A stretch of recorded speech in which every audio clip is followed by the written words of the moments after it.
Rope Break family. Hope you're all doing good on this Christmas Eve afternoon. I finally mustered up enough courage to, and motivation to review this awful show that they gave us last night on Monday. And I actually fell asleep. I'm gonna be honest. I fell asleep for part of the show. It was like that's how bad this was. Not even the power of coffee could get me through this show, but we're going to review it right here. And before we do, we had a ton of new subscribers. I just want to thank, each and every one of you, all subscribing to the channel and really, getting our views up there. And, it just motivates us even more so. And, we just want to thank each and every one of you. And let's get right into it because I don't want to take up too much of your time on Christmas Eve, too much of my time, just because, like I said, this show was awful. There was really only one or two, maybe two good things to come out of this show tonight. But let's get right into it. So Raw opens up. Kevin Owens, he comes out. And as he's coming out, they show highlights of pretty much his whole feud with Seth Rollins going back to when he had the town hall meeting. And then Kevin Owens getting the pipe from Rey Mysterio and beating up the SUV that Seth Rollins was in the back in. That whole shtick. So then before Owens can speak, I think he says like one or two words. Boom, Mojo Rawley, his music hits. He looks like a Dollar General version of Ryback with his new gear. Mojo Rawley, like he didn't come out with Sami Zayn. Without Sami Zayn, it's like, I don't really care about you at all. So they argue a little bit back and forth. And KO says that, they can have a no DQ match next if that's what he wants. And Mojo keeps, I didn't even take, word for what he was saying. It was just such a cringy, everything he was saying. He was, mocking Kevin and just, but, Mojo, he's so, Kevin was, joking around with him. He was, joking, but also insulting Mojo. And, Mojo just didn't get it. And it's you're such a loser. He's not taking you seriously at all. And, so they... KO, he says that this is enough because, like I said, Mojo just keeps cutting his cringy promo talking. KO's like, I had enough of this shit. Let's start this match. They ring the bell. Kevin, he knocks out Mojo real early, takes a bunch of chairs, starts throwing them into the ring. He gets a table. Mojo attacks Owens. He starts to take advantage from when he was getting out all the toys. Mojo tries for a suplex on a bunch of setup chairs, but Owens blocks it. Mojo eventually sends Owens into those chairs with a slam for a 2 count. Owens fights back, and he hits a super kick and a frog splash for a 2 count. Then KO sets up a table and hits a stunner on Mojo, and then power bombs him through the table for the win. So, did they just do this no DQ just, I don't know, to make Kevin Owens seem like a badass, or they think they're going to get the cheap pop from... oh, we slammed Mojo through a table, that was cool, right? You guys like this, right? And it's no, we like, this, in ECW, it made sense because you do it every week. You do it here, and this is clearly just to try to do something interesting for a pop, for look, this was extreme, this was cool. And it's no, because this is stupid. It's not something you're going to regularly do. What was the point of this DQ, no DQ match and using the tables? It was just, to try to get the fans excited when they were already sitting there for, 6 hours of Monday Night Raw. I don't know how you can be excited for that at all. After the match, KO calls out Rollins in the AOP. He says if they're going to kick his ass, it might as well be right now. He's still in the mood to fight. And he's might as well, do it in front of these people. Then it cuts to Rollins in the AOP. They're walking backstage. And we go to commercial. Then when we come back, Rollins and the AOP, they come out. Rollins talks to Kevin, and you can't really hear what he's saying. You can kind of hear a little bit, but commentary's talking, and they do that on purpose. So he extends his hand out to shake Kevin Owens' hand. But KO super kicks him, and then the AOP, they, of course, obviously jump on KO, start beating him down along with Rollins. And he says it doesn't have to be this way. But he's sorry, and he stomps him, and that's his new gimmick. That's his new thing, is where he's how they said he's going to be kind of like the Bret Hart, where he's a face and a heel, but it's not where he is. It's Rollins is in his mind, he still thinks he's a face, but he's doing everything like a heel would do. So he needs to be oh, I'm sorry. He apologizes, oh, it doesn't have to be this way. I'm sorry, but he's still doing the cruel act. So he's trying to be just and, face, a little bit, and it's all because they don't want to join his regime. So it's just like, he's still being a heel by like, if you're not with me, I'm gonna have to take you out. But he tries to justify it by being sorry, because he pretty much says that to everybody who he's taken out so far. And then he says it doesn't it doesn't have to be this way, like I said. And then Rollins and the AOP, they walk off. Samoa Joe, he says how to deal, like, like with bad men like the AOP. There's only one way to deal with them. You can't, talk with them. You can't, try to outrun them, because they're just going to chase you down. There's only one way to deal with them, and that's to just beat their ass. So, and that was just, when he said that, you could smell it. It's like, Joe's coming back. They said this was probably the last week he was going to be on commentary, and he just kept making comments throughout the whole show about, you just feel like he wanted to get in there and rip the AOP's head off, and it's like, that's what we want to see. Joe's a fucking monster. We all want him to come back. We all love Joe. He's so legit, so believable, and you could just smell it right away. And this was honestly, like, Samoa Joe was the only really good thing that happened on this show tonight. So it was just like a really like thing. Like, a lot of people, obviously, at the main event, they furthered this story, but like right now, I wonder if a lot of people like picked that up, because it was like, that's just the one thing. Because like I said, I was exhausted. I had no real interest. I knew the show was going to be awful tonight, but as soon as I heard Joe talking, and really, my ears kind of perked up, because I knew something was going to go on there. And then we get R-Truth. He's in New York for Christmas. This 24/7 bullshit. Someone comes out. I didn't know who it was until they said his name. It was Akira Tozawa. He rolls up R-Truth, and he's the new 24/7 champion. And you knew they were going to do something with the 24/7 championship on the show. And you knew Santa or somebody was going to get involved, or some of this shit eventually.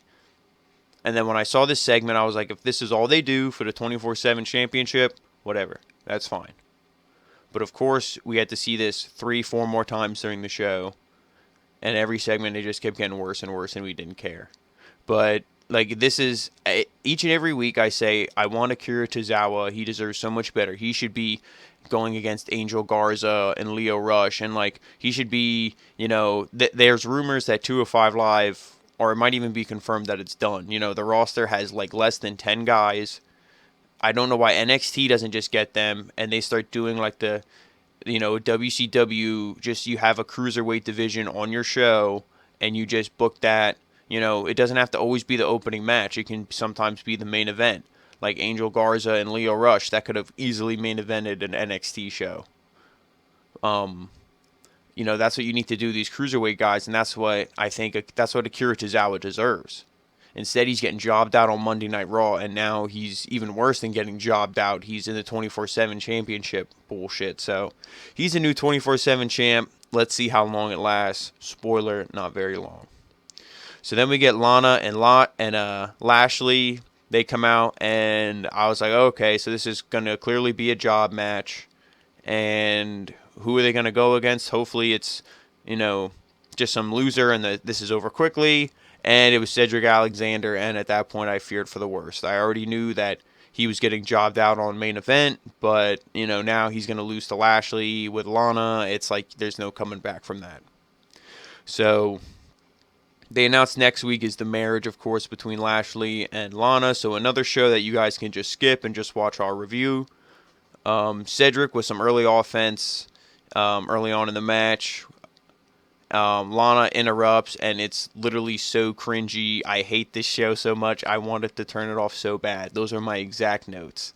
So, like, Lana, she just screams. She's like, what are you doing? This is my super hot boyfriend. Like, don't you understand? You're ruining my life. And it's just really, really annoying. And she hams it up so much. She just, instead of, like I said, it's not even the, oh, we hate you heels, like a JBL, when he beat Eddie Guerrero, like that run he had. That was a heel where it's like you wanted to turn off the TV because you were just so disgusted by him winning.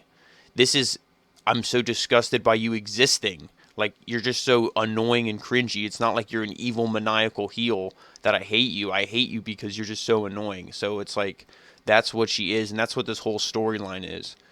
And that's, it's just so bad. And then some back and forth from both men. Lashley hits a huge clothesline, taking out Cedric. Lashley slams Cedric for a 2 count. Cedric fights back and he hits a dive and then a tope con hilo. And then a 2 count on Lashley after that. Lashley counters Cedric's last efforts, hits a spear, and it's done. So, like I said, Cedric got jobbed out. I hate it. Vince McMahon hates him. That's what I say to you, Vince McMahon. But Cedric deserves so much better. He didn't get jobbed out. He had some decent offense in here, but that doesn't mean anything. He still lost. He's still perceived in the eyes of the fans as the guy who lost in the fucking story to the guy who's in the storyline where he's cheating on, some guy's wife. So it's just such a he's definitely the biggest loser coming out of this. There's nothing good from anything for Cedric, and I feel bad for him. I wish he could just somehow go to NXT. That's the only thing I wish. Even moving him to SmackDown. What does it matter? What are they going to do with him over there? He's just going to get dog food dumped on him with Baron Corbin too, and then, guys like that. I just, it doesn't make any sense why WWE just doesn't use them and use their talent. But we'll get on that later. There's someone else who the same thing goes on. So then we get Charlie. She interviews Rollins and asks what he wants to accomplish by attacking Kevin. And he asks, Charlie, what are you even talking about? He said clearly that he just wanted to talk. He extended his hand in friendship to Kevin. Kevin is the one who super kicked him, and he keeps calling them out each and every week. So she should ask him instead what's Kevin's problem. So then he walks off. And then we see Zack, Ryder, and Curt Hawkins in the ring. Again, I'm thinking it's going to be something tag team related. Of course not. Why would we ever get that? We get a squash match, but at least my boy Curt Hawkins is out there with my other boy, my figure collecting brothers. He's out there to at least support him in his time of need. So Zack tries to mount some offense, but he can't keep any momentum. Claymore kick and done. King even said on commentary, in quotes, "Is that it?" Like when he hit the Claymore kick, King was like, "Is that it?" Like he didn't even think really because he probably remembers Zack Ryder, Intercontinental champ, United States champ. He was a legit guy at one point, and he's still legit. But WWE's like, oh, you collect action figures, and that's pretty much it. So fuck you, which is a shame because if you actually booked him and Curt correctly, and I know they're a little goofy, but WWE's goofy. It's not like that their tag team division is so serious that they wouldn't fit in. You got the Revival, who apparently their new gimmick is going to be comedy. The New Day sling pancakes. Like, who cares if these guys collect action figures? Push them and, actually have a division. Instead, you just job them out in a singles role, and it doesn't make any sense. So then after the match, he hits a future shock DDT on Ryder, and then a Claymore kick on Hawkins, and Drew says that, he's the future of Monday Night Raw, blah, blah, blah. Same old shtick he said since day one. Well, then do something about it, Drew. Challenge Brock Lesnar. Fucking beat him at the Royal Rumble and be the Universal Champion and hold that belt for a year and a half and fucking Claymore kick everybody's head off, because that's what I want to see. And until that happens, your words literally mean nothing. I'm sorry. He said this promo how many times? Do something. Fucking Claymore kick Vince McMahon's old head off. Then I'll believe you. So then Becky Lynch, she comes out. She says that this company is trying to protect her and that she does better when she does what she wants, and what she wants is Asuka. Becky said Asuka is the only one to beat her clean, and she's coming to collect a debt. Asuka comes out and asks if she remembers TLC, and she says that she's the champion, talking about this past TLC. And then Asuka says Asuka 2 belts, and starts dancing around. And then Becky's like, oh, so you want to joke around? Asuka 2 belts, blah blah blah, mock me. She's like, let me say something that you'll understand. And she actually speaks in Japanese to her, which I thought was legit, because I know Becky wrestled over there early on in her career. Then Asuka and Kyrie are like, oh, like what the heck, they were surprised. So that was pretty cool. But it just kind of came off as a joke. But I know that's just how the Kabuki Warriors are. They just dance around and laugh. But I'm hoping the build is a little more serious going into it. After this week. I know this was just a holiday bullshit episode, but this is like the second thing besides Samoa Joe that I'm like, okay, I like this. Because Becky and Asuka, they had such a great match last year, and if they book the same thing like it looks like they're going to at the Royal Rumble, I'm excited as hell for this match. But like I said, I want to see the feud get a little more serious, at least on Asuka's end. But it was the Christmas episode, so I really don't give a shit. We got Aleister Black versus Dion Rushman, I believe his name was. I missed the jobber's name. Kick, big knee strikes, black mass, and done. What else do you want me to say? Then immediately after Aleister Black, he's walking up then we get I think Aleister Black, he's like walking up to the ramp. And then as he's like walking up, Buddy Murphy's walking down and he like bumps him with his shoulder, kind of like, the jackass bully in high school. And he's like, oh, like what anything you can do, I can do better kind of deal. And I did not catch the jobber's name against Buddy Murphy, but Buddy Murphy hits a huge knee and Murphy's Law. I think his match was actually maybe a few seconds shorter than Black's. Murphy comes out while Black is on the ramp. And then, or maybe that's what it was. I think Black was standing on the ramp, and then when Murphy heads up, he bumps him, and then, Black extends his hand to Murphy. Murphy kind of ignores him, and then he eats a black mass. So they're continuing the feud, and like I said, from the TLC and everything, we just want to see this feud continue because both these guys, like even Vic Joseph said on commentary, that match was, could be considered a show stealer, probably was the best match of TLC. So, we want to see this feud continue, but it's like, does Black win again? And if he does, what do you do with Murphy? I think Murphy's got to get a win, but it's got to be somehow. I don't want to see just a clean win. I don't want these guys to trade clean wins. If Aleister Black is your baby face and you're going to push him, then really turn Murphy heel. Maybe have Murphy fucking club him with a chair or, beat him up backstage before their match and then, like, throw him out into the ring and then hit Murphy's Law. Like, do something. Like, to really establish the heel for Buddy Murphy. Unless because they're clearly not trying to keep both these guys face. Buddy Murphy's blowing him off, didn't want to shake his hand. So after that, then we get Charlie. She interviews Ray, and Ray says that Seth is one of the best, and he only defends his belt against the best. He says that it's not only Ray versus Seth, but it's Ray versus Seth in the AOP. And then he said that he'll show them that will hit the 619, and while the AOP watches, he'll still be the U.S. champ.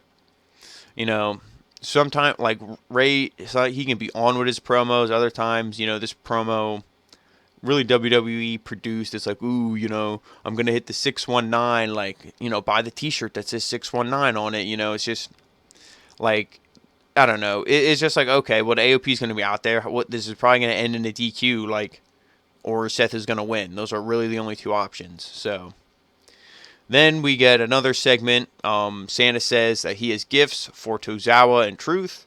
He's like, oh, Truth, your gifts are in the sleigh over there. So Truth, like a dumbass, runs off to the sleigh that's apparently over there. And then he is like, oh, Tozawa, don't think I forgot about you. They're in, over here. And then he rolls up Tozawa and done.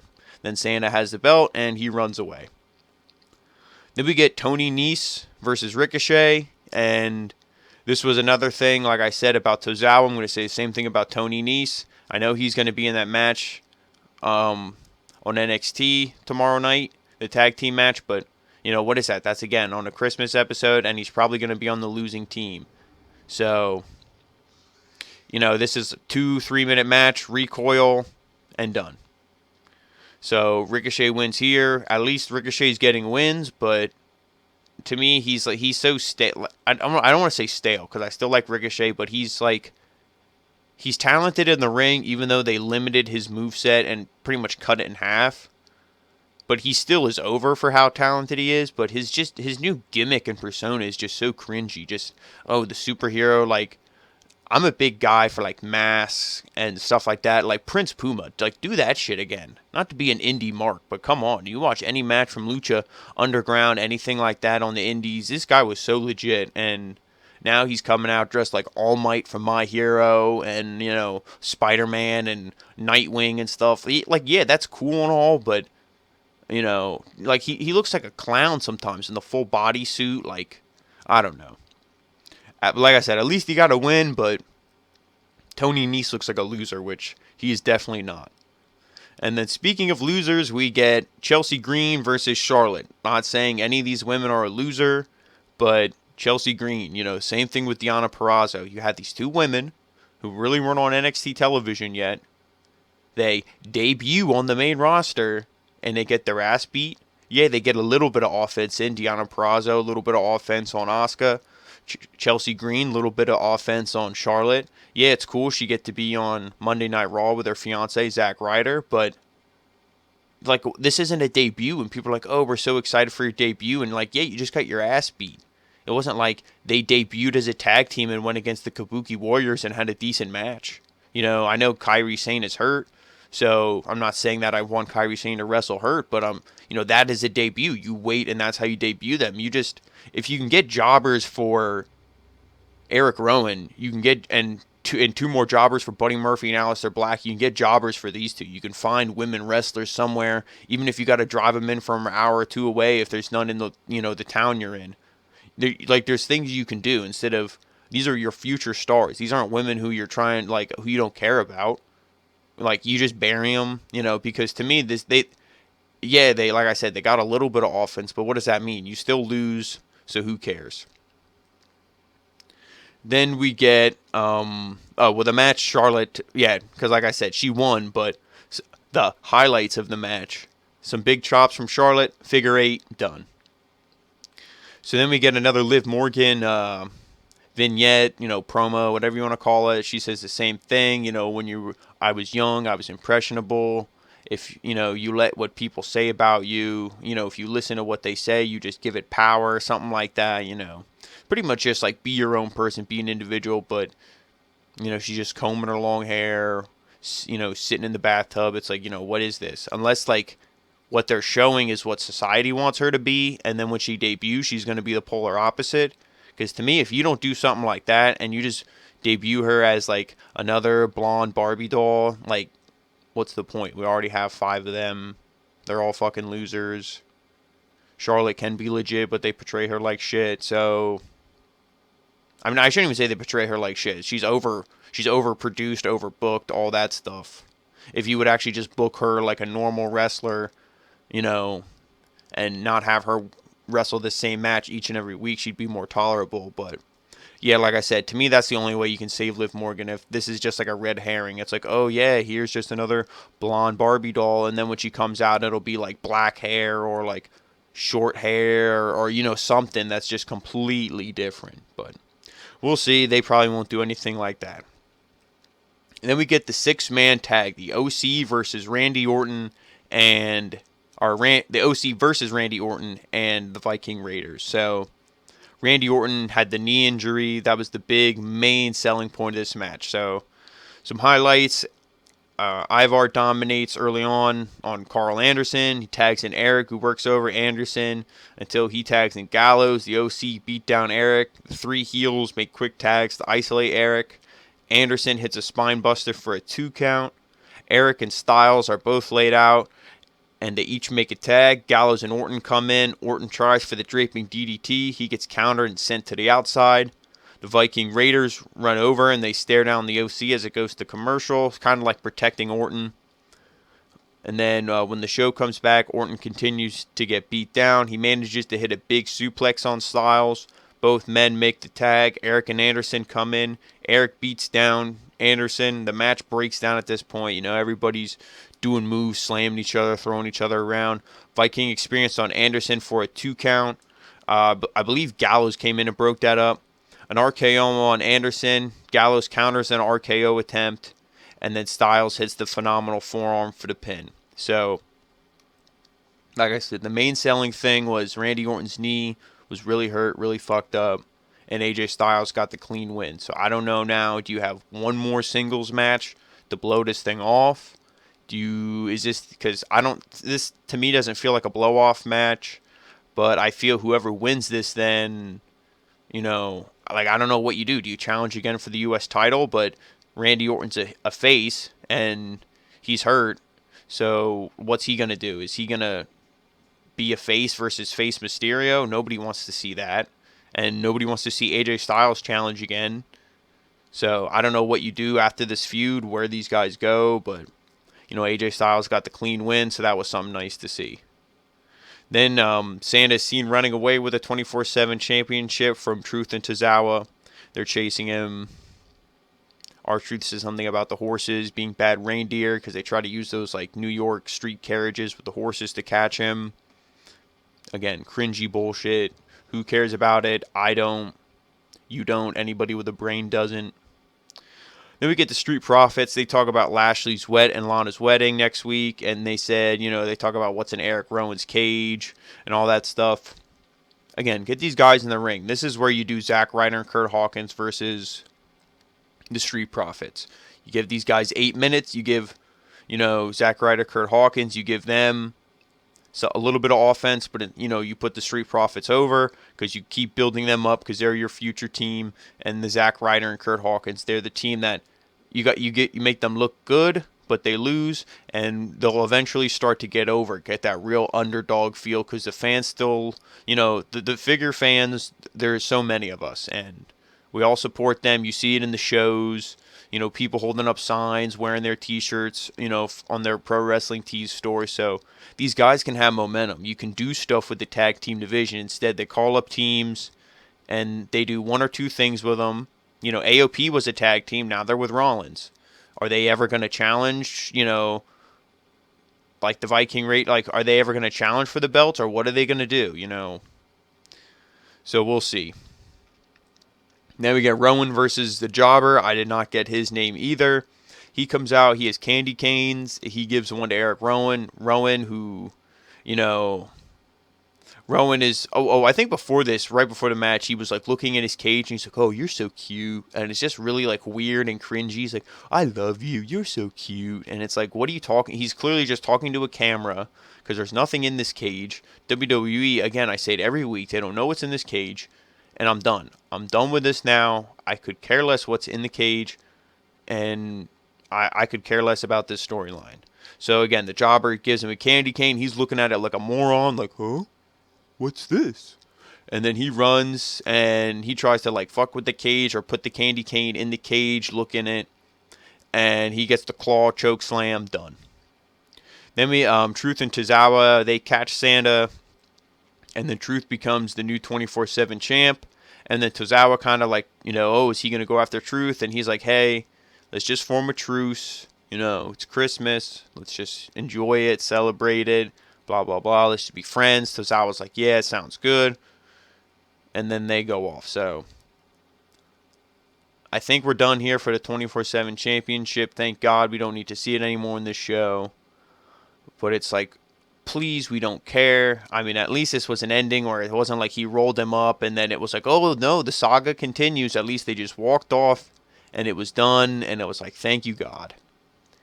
Then Rusev comes out. He says he has mixed emotions. He said, yeah, he was screwed over at TLC. And he's upset and he will do something about it. And he is upset. But is he upset that Lana and Lashley are getting married? He said, hell no. He said, because the biggest punishment Lashley can get is being married to Lana. He said she's only going to get married on Rusev Day, so in the end, he has the last laugh. Then out comes No Way Jose. We get this match. No, this show, just like these past couple weeks, has been filled with job matches. What does that mean? That means they can't write creative stories, so they just job people, and that's what they do to fill up airtime. Maybe you should make your show 2 hours. So Machka kick for the win, and he hits a spinneroonie, and then the conga line joins Rusev. Here we go, getting close to the main event, guys. We're almost through. We're almost out of here. Then Charlie, she asks Seth, what the match means to him. At this point, Seth is probably like, this chick needs to stop interviewing me. Like, I think he did, like, between these two shows that were taped back to back, I think she interviewed him like 6 times. So she asked him, what the match means to him. He said he's going to beat Mysterio, win the title, and establish dominance on Monday Night Raw. Rollins and the AOP head to the ring. First thing I noticed, why the hell is Rey Mysterio coming out first? He's the champ. You really, and he's the only singles, title holder on your show since Brock Lesnar's fucking milk carton, posted again, missing in action. I don't know why Mysterio had to come out first. I don't know why you got to still portray Rollins as like the guy when clearly he's the heel, but whatever. So back and forth early on. Sling Blade by Rollins for a 1. Rollins beats down Mysterio with some punches. Mysterio rolls up Rollins for 2. Sets Rollins up for the 619, but gets countered. Rollins sends Ray to the outside. Ray is sent shoulder first into the corner. Cover for 2 count. Ray sends Seth to the outside. Ray slides under the rope, hits a sunset flip on the outside to Rollins. That was a really good spot. And then he sends it back into the ring, hits a DDT for 2, for a 2 count.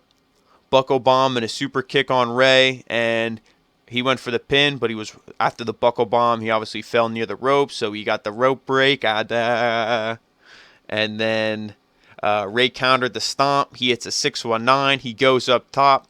But then, of course, AOP attacks him. Ding, ding, ding. DQ.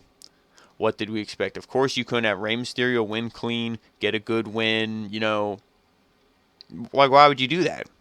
Oh, because you don't want the new heel Seth Rollins to lose. Well, here's a fucking thought. Why did you even book this match to begin with? So stupid. So they drag him to the announce table, Rey Mysterio. And, of course, Vic Joseph and the King get up. They're like, oh, shit. Samoa Joe says, I'm not moving for you guys. And they're just looking at him, and they're like, get up, get up. And Joe says, if I move and I get up, it's going to be to kick your asses. And he's talking to both of these men. And like I said, Joe's a big guy. He's big, but he's not real tall. And the AOP are massive. So like I said, Joe's a fucking monster. He's like, fuck you guys. I will take both you clowns on. I'll fucking stretch both you guys. He's like Taz, like times 2. And I love Taz. He's legit, but Samoa Joe, man. So like he said, he's like, if I move, it's going to be to whoop your asses. And Joe doesn't move for them. And Rollins then he gets up as Joe takes off his jacket. Rollins apologizes to Joe, and he's like, oh, calm down, man, calm down. It's cool, blah blah blah. Starts walking away. As he walks away, you just hear him go, finish him, and they start beating him down. Seth stomps Ray, and then the AOP they slam Joe through the announce table as Monday Night Raw goes off the air. So, like I said, not a good show in the slightest at all. Did we expect anything different? No. The only good things really to come out of here is, of course, the Becky Lynch Asuka program is going to be great. If they can have just the same quality match they had last year, I will be more than pleased. And, of course, Joe coming back to in-ring competition. What are they gonna do? Probably just be him and Mysterio, and maybe they'll get a third guy at some point. Kevin Owens, probably, obviously, the 3 faces, and then it'll be against Rollins and the AOP. So that will be your 6-man tag. So we could maybe have 2 6-man tags in one show. Yippee! I can't wait. But I am just excited for Joe to be back. Like I said, he's legit. He's a monster. And a babyface Joe booked like this, booked correctly. Because, Joe was face on commentary. But he was, he was a badass. He wasn't like, oh, the AOP's scary. He's like, there's only one way to deal with men like this, and you got to get in their face. You got to kick their ass, and that's what we want. He's like Kevin Owens, how he was. He first kind of was like the Stone Cold gimmick, whatever. Joe's like that, but you turn the knob up to like 15. You bust the knob past 10. That's what Joe is. So obviously, we're so excited to see him back. So those were really the only 2 good things to come out of the show, and are they really going to do anything different next week? Probably not, but we'll wait and see, especially with the headlining being the Lashley-Lana wedding. So, as always, guys, thank you so much for watching the review, and thank you all, to our new subscribers, our old subscribers, everyone who keeps watching and supporting the channel. Thank you all so much. We have all the social media links, Twitter, Facebook, Instagram, links to our videos. We have the Broken Skull Sessions episode 2 where we talk about Goldberg, everything, all the links is down below. Just click the channel, and if you haven't, please click subscribe. Just one little click, boom, and you get all our videos because we release tons of content for you guys.